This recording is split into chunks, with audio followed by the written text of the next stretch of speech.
Since the early 1900s, the four people in the East Highlands of Papua New Guinea honored their dead relatives through ritualistic cannibalism.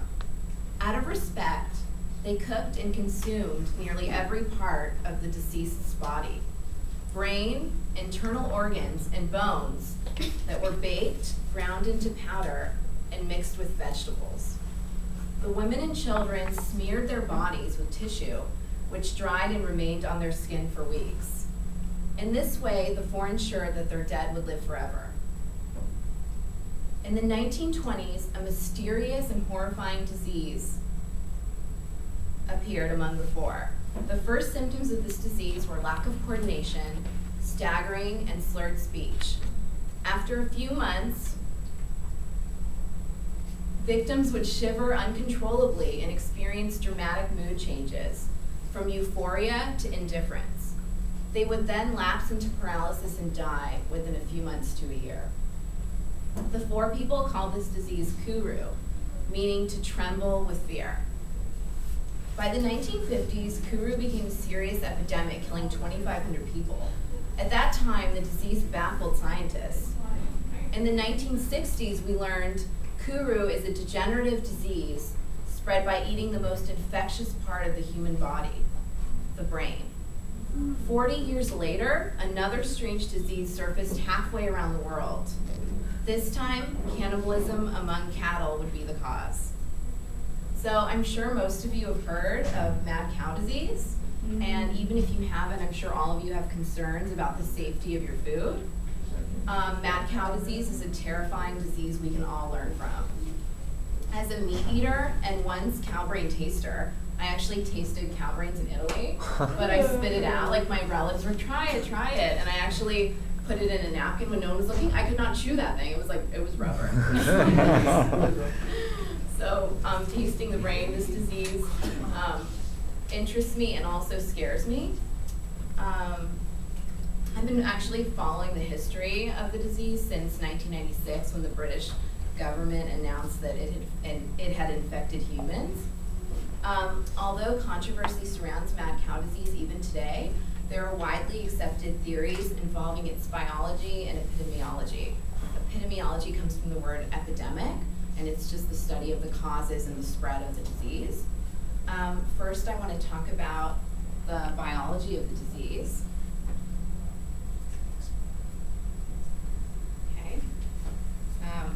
According to Charlotte A. Spencer's book, Mad Cow and Cannibals, although the disease is difficult to study and controversial, scientists have classified the disease. Mad cow, Kuru, and the human form belong to a group of neurological degenerative diseases known as transmissible spongiform encephalopathies. I'll just call them TSEs because it's really long. And the spongiform is used to explain the characteristics of a brain infected. The brain becomes riddled with holes resembling a sponge. Actually, my slide kind of looks a lot like my sponge at home, so it's kind of creeping me out. Unlike bacterial or viral infections, there is no inflammatory response to TSEs. Your body does not make antibodies to fight the disease.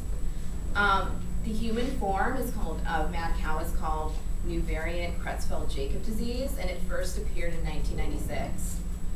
It is a form of Creutzfeldt-Jakob disease, which is one of the most common TSEs in humans. And this one, the symptoms your brain resembles it's more like a cow's brain. So that's why they called it new variant. The patients first show behavioral symptoms such as aggression, anxiety, depression, paranoid delusions, or withdrawal. And then after 6 months, they have neurological symptoms like shaking and immobility.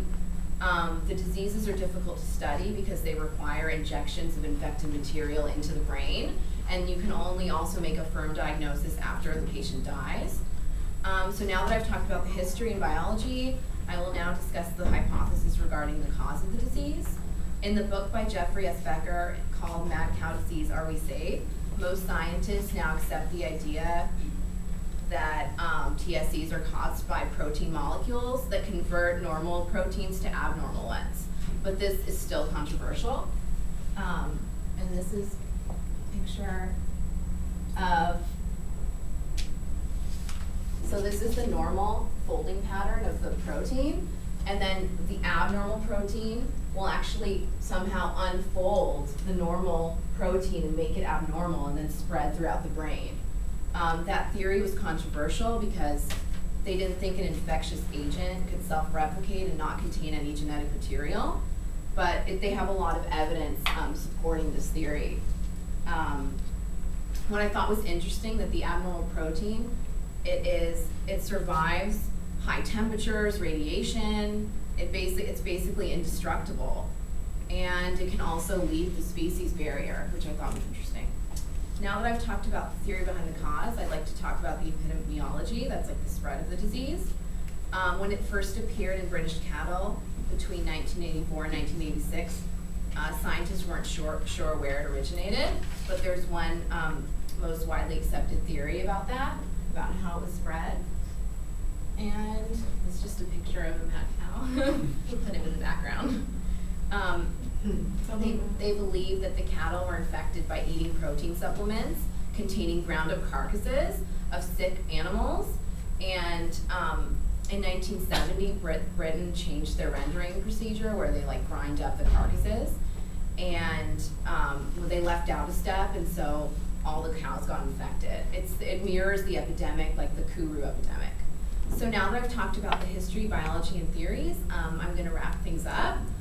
So in conclusion, although controversy surrounds mad cow, there are widely accepted theories involving its biology and epidemiology. Mad cow and its human counterpart, new variant CJD, belong to a group of TSEs. They're caused by an abnormal protein, and they spread through the consumption of contaminated cattle.